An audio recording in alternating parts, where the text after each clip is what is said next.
నమస్తే, welcome to SR news. నేను సంగీత.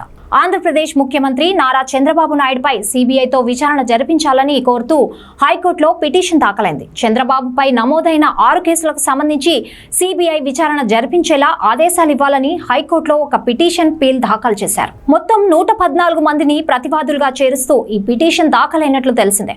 చంద్రబాబుపై దాఖలైన కేసులుగా ఏపీ స్కిల్ డెవలప్మెంట్ స్కామ్, మద్యం అవకతవకలు, ఇసుక అక్రమాలు, అసైన్డ్ భూములు, AP fibre net, Amaravati inner ring road కేసులను చెబుతూ వీటిపై సిబిఐ విచారణ జరిపించాలని పిల్ దాఖలు చేశారు. 2014 నుండి 2019 వరకు టీడీపీ ప్రభుత్వ హయాంలో అనేక శాఖల్లో జరిగిన అవినీతి ఆరోపణలపై చంద్రబాబుతో పాటు అప్పటి మంత్రులు అచ్చెన్నాయుడు, నారాయణ, లోకేష్, కొల్లు రవీంద్ర, దేవినేని ఉమా, చింతమనేని ప్రభాకర్తో పాటు మొత్తం 114 మందిని ప్రశ్నించాల్సిందిగా కోరుతూ వారిని ప్రతివాదులుగా చేర్చారు పిటిషనర్. ఈ పిల్ ఎవరు దాఖలు చేశారు అన్నది గమనిస్తే స్వర్ణాంధ్ర పత్రిక ఎడిటర్ బాల గంగాధర్ తిలక్ దాఖలు చేశారని తెలిసిందే.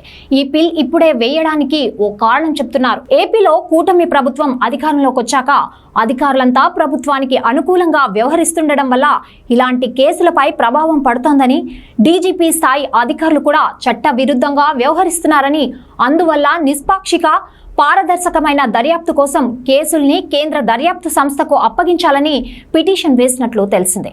హైకోర్టు ఈ పిల్ని విచారణకు స్వీకరిస్తుందా లేదా అన్నది త్వరలో తెలుస్తుంది. ఒకవేళ విచారణకు స్వీకరిస్తే మాత్రం అప్పుడు చంద్రబాబు తరపున లాయర్లు వాదన వినిపించే అవకాశాలుంటాయి. పిటిషన్ని కొట్టివేస్తే విచారణ ఉండదు.